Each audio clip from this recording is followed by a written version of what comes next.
Om Swastiastu. Om Swastiastu. Pemirsa Kompas TV Dewata, ring rahina becik puniki, titiang jagi ngaturang pablibagan, indek pembangunan infrastruktur ring Kabupaten Gianyar, kesarengin narasumber Bupati Gianyar Bapak Agus Mahayastra. Om Swastiastu, Pak Agus. Swastiastu. Punapi gatra. Becik. Inggih, langsung ke mantan puniki Pak Agus, indek pembangunan infrastruktur ring Kabupaten Gianyar. Selami kali warse puniki napi mantan infrastruktur sane sampun puput kewangun.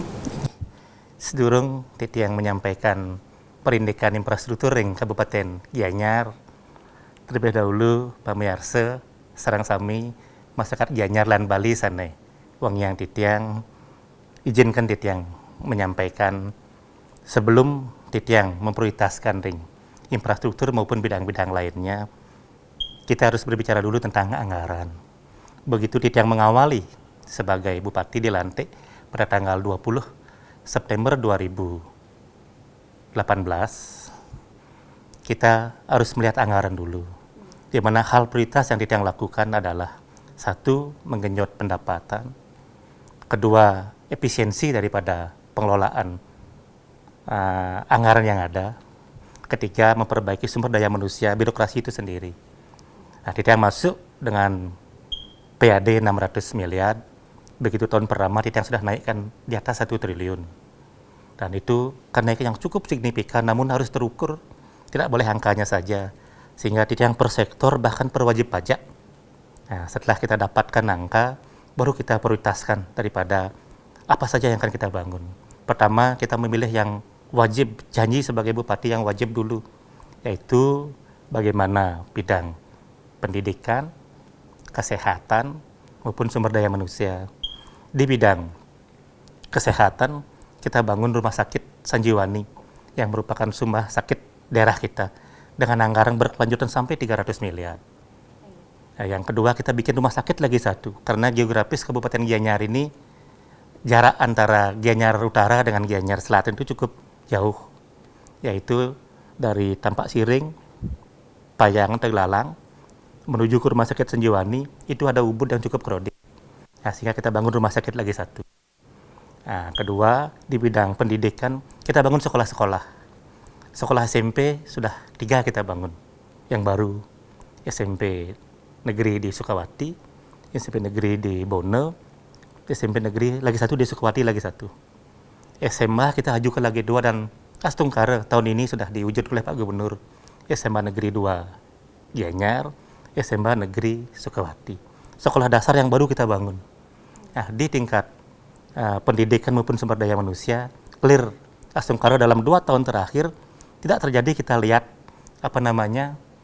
gejolak ataupun kekisruhan pada saat penerimaan mahasiswa baru. Selanjutnya di sektor perekonomian, kita bangun pasar.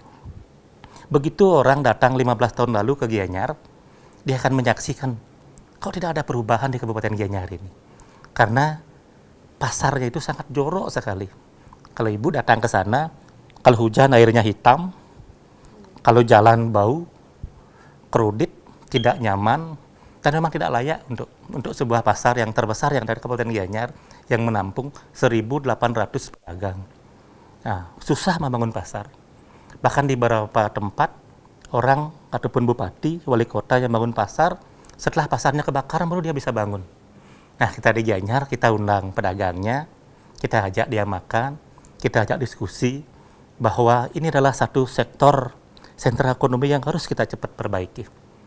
Nah, akhirnya setelah berulang-ulang kita lakukan negosiasi, kita berikan penjelasan, secara sadar mereka menyetujui bahwa pasar itu akan dibangun dengan anggaran 250 miliar. Nah, sekarang sudah terrealisasi prosesnya, kalau persentasenya sudah mungkin mendekati 15%, dan akan selesai di tanggal 7 bulan November 2021, kita akan resmikan di bulan Desember, dan ini menjadi pasar terbesar di Bali, jumlah pedagang terbesar, lahannya besar, dan juga penampilannya tidak kalah dengan mall. Nah, jadi infrastruktur itu selalu kita kerjakan dengan serius, di samping juga dengan menggunakan dana-dana yang kita dapatkan dari pusat, seperti Pasar Sukawati, Blok A, B, dan C, Stadion Dipta, kurang lebih anggaran yang kita bangun di era pandemi ini, kalau digabung APBN dengan APBD, itu jauh di atas 1 triliun. Ring pembangunan infrastruktur, ring tengahin pandemi puniki tentu akeh pikobatnya nih, genten tantangannya nih, genten. Mengapi strategi Bapak Bupati Indik punika? Ya, tantangannya satu, pasti pendapatan kita berkurang. Itu suatu tantangan. Kedua, pelaksanaannya daripada proyek itu harus dengan protokol kesehatan. Itu juga tantangan. Nah, untuk tantangan yang pertama, kita sudah antisipasi. Kita sudah lakukan refocusing anggaran sebelum Permendagri surat edaran bersama dengan Menteri Keuangan terkait dengan refocusing anggaran. Kita sudah melakukan refocusing anggaran itu sendiri. Kita sesuaikan dengan realitas yang realnya yang kita hadapi. Nah, jadi untuk itu kita menghitung kembali mana yang memang terukur kita laksanakan. Nah, setelah kita hitung ternyata memang kita kekurangan anggaran. Syukurlah dalam pertengahan tahun ini ada program pemerintah yang namanya Pemulihan Ekonomi Nasional, program PEN, yang memberikan kepada daerah berupa pinjaman dalam kurun waktu yang cukup panjang, sampai 10 tahun dan 8 tahun, kita lakukan itu. Karena dilihat bahwa Gianyar itu serius untuk membangun, dan pembangunannya telah berjalan, kita dapat pinjaman 134 miliar. Yang sebelumnya, kami sudah berpikir untuk melakukan adendum. Nah, Hastungkara bisa berjalan. Dari sisi pendapatan, kekurangan pendapatan kita tutup dengan bantuan pinjaman lunak dari pemerintah pusat berupa program PEN. Nah, sekarang pelaksanaannya. Jangan sampai pada saat pelaksanaan itu nanti bisa berpengaruh terkait dengan klaster-klaster baru yang ada di Gianyar. Karena pekerja di rumah sakit Sanjiwani 300 orang. Pekerja di pasar Gianyar hampir 300 orang yang aslinya belum yang penunjang yang lainnya. Itu kita khawatirkan. Kita sampaikan protapnya, rapid test dulu, sosialisasi, orangnya di karantina, kerja. Sekarang aman. Termasuk juga yang ke desa-desa. Yang sampai ada program di Payangan, Ubud, Sukawati, kita lakukan yang sama. Berarti penerapan protokol kesehatan juga jadi prioritas kita. Ya. Karena ini adalah program pemerintah. Kita harus memberikan contoh. Dan swasta pun kita suruh melakukan hal yang sama. Sekadi tiang cingakin ri lapangan punika, make pasar-pasar sane kewangun, sane kerenovasi. Ini kan api tujuan pemerintah. Ini perindikan Gianyar banyak membangun pasar, baik pasar desa maupun pasar sane benten ring desa-desa. Nah, Titiang sampaikan, ini memang merupakan komitmen yang Titiang sampaikan kepada masyarakat. Nah, yang sudah Titiang selesaikan pasar-pasar desa, tahap pertama, ring tahun pertama, niki ada pasar Batu Bulan Kangin, benten pasar ring Medahan, benten pasar ring Kramas, benten pasar ring Budulu, benten pasar ring Negari yang sudah kita bahas, benten pasar ring Guang, dan banyak-banyak lagi yang lainnya, termasuk pasar ring Bitre. Nah, niki kita berharap desa ini bangkit. Mereka berbelanja ring tempat yang benar. Kalau sebelumnya, jika tempatnya tidak tertata, jika tempatnya tidak higienis, dan memang tidak menjadi sentra ekonomi yang dikelola oleh dinas maupun desa adat. Nah, kita semua terapkan. Targetnya niki, ring tahun 2023, seluruh pasar seni benten ring desa adat dan dinas habis kita. Tinggal pasar-pasar yang besar, pasar yang besar sampun kita ambil, pasar Gianyar, pasar Sukawati, lanjut akan ke pasar Belah Batuh, dan pasar Ubud. Terakhir nanti baru menyasar ke pasar Payangan. Dan beberapa pasar sani besar niki masih ada masalah tanahnya. Jadi masalah tanahnya kita selesaikan dulu. Nah, sehingga akhirnya semua sentra-sentra ekonomi, pasar desa dan pasar Pemkab kita selesaikan semua. Tiosan ring pasar. Nah, sektor napi malih sane dados ulang pemerintah sane jagi kuangun duaning skadine sampun kauning wenten wacana yani penerbangan internasional puniki akan dibuka. Ring sektor pariwisata pun napi terkait infrastrukturnya. Ring pariwisata, kalau pariwisata ring Bali umumnya khususnya ring Gianyar, kan pariwisata nikah ada ring pedesaan. Pariwisata nikah adalah pariwisata yang berbaur dengan masyarakat. Hotel-hotel berbintang ten-menten nih kiring kota Gianyar. Enten hotel berbintang ini ada di jauh di pedesaan. Nah, itu yang memang merupakan daya tarik kita sendiri. Sehingga infrastruktur yang memang kita lakukan adalah bagaimana jalan-jalan itu layak untuk kita lewati. jembatan itu bagus. Kedua adalah infrastruktur yang paling penting adalah bagaimana kesiapan daripada adat maupun dinas desa yang ada nih menyambut daripada wisata itu biar bermanfaat. Mereka tidak jadi penonton, mereka bisa menyiapkan perangkatnya untuk maju bersama-sama dengan investasi yang ada. Nah, kita sosialisasi, kita tetapkan 24 desa wisata yang ada di Kabupaten Gianyar. Yang hari ini kita gelontorkan infrastruktur berupa pembangunan taman, berupa termasuk sumber daya manusianya. Kita latih dia berbahasa. Kita kerjasama dengan STP di Nusa Dua, kita latih mereka masak, kalau untuk kulinernya. Dan juga kegiatan-kegiatan ataupun keterampilan yang lainnya, agar mereka bisa bersama-sama tumbuh menikmati daripada buah pariwisata itu sendiri. Pak Bupati, selama niki pemerintah Kabupaten Gianyar terkesan ulang ring pembangunan infrastruktur bandingan ring pembangunan SDM. Atau sekali punika? Dan kita sama pentingnya. Kalau ring ibaratkan pemerintah Pak Jokowi, kesannya Pak Presiden itu kan 5 tahun pertama khusus dengan infrastruktur.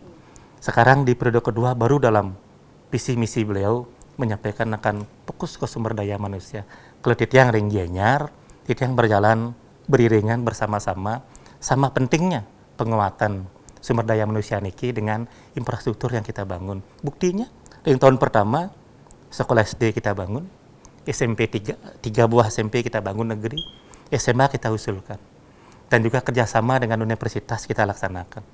Termasuk penghargaan kepada kelompok pemuda yang berupa Yuwana Nugraha, Kriya Yuwana Nugraha, berupa penganugerahan kepada pemuda sebesar 50 juta di 20 bidang pemuda yang berprestasi, yang mereka berkarir dengan luar biasa kita berikan. Termasuk beasiswa ke luar negeri kita rancang kemarin, sayang karena pandemi COVID yang rencananya kita sudah mau adakan audisi seperti idol. Kita ingin juga mengetes mentalnya, kita ingin juga mengetes speaknya dia bicara, kita ingin mengetes juga gininya, karena pandemi itu sulit kita lakukan.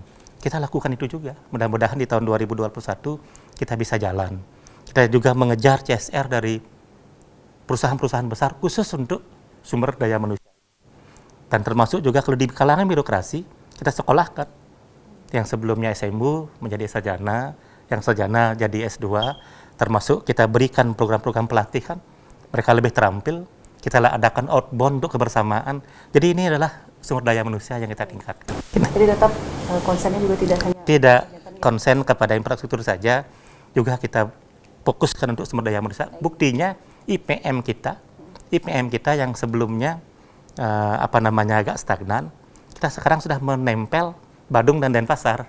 Tetap kita di posisi ketiga, namun kalau dilihat ring nilainya, kita sudah menempel Denpasar dan Badung lah. Wah, luar biasa. Kemudian napi nih pengabdian Bapak untuk Gianyar ke depan? Nah, Gianyar ke depan kita berharap adalah sebuah kota yang maju, yang menjadi rohnya Bali. Karena kalau bicara tentang budaya, orang tidak akan bisa terlepas dari Gianyar. Walaupun banyak kabupaten yang menyatakan dirinya adalah sebagai kabupaten kota yang budaya, namun kalau budaya itu rohnya orang tahu itu Gianyar. Baik seni tari, seni lukis, seni sastra, tulang, tenun, kerajinan yang lainnya itu bersumber. Industri kecil, kalau ekspor Bali yang keluar negeri maupun keluar Pulau Bali ini, itu 70% UMKM itu ada di Gianyar. Nah, jadi untuk itu kita harus menguatkan diri kita harus menjadikan diri kita lebih profesional dalam segala hal untuk bersaing, karena persaing itu sekarang tingkatnya adalah global. Jadi satu-satunya jalan adalah kita meningkatkan kualitas diri, sumber daya manusia kita, pengetahuan kita, dan teknologi. Pemerintah sudah sangat mendukung, baik dari sisi permodalan, kita sudah berikan kur kepada para pengusaha kita. Namun yang lebih penting adalah kita bagaimana kita itu untuk bisa kita menjaga Kabupaten Gianyar ini tetap menjadi kabupaten yang berlandaskan budaya dan seni. Pak Bupati, untuk galah sana sampun kepice nyarangin pabrik dan skadi mangkin suksemo waktunya ini Pamirsa punika pabrik bagan indek pembangunan infrastruktur ring Kabupaten Gianyar, dumada pemargi pembangunan puniki sayan ngelimbak sidengar di Jagat Gianyar ajak lan aman. Titiang Sinta Pramadewi, kesarengin juru kamera Kade Santosa, Kompas Dewata, puputan titiang untuk para mesanti. Oh, Santi. Oh.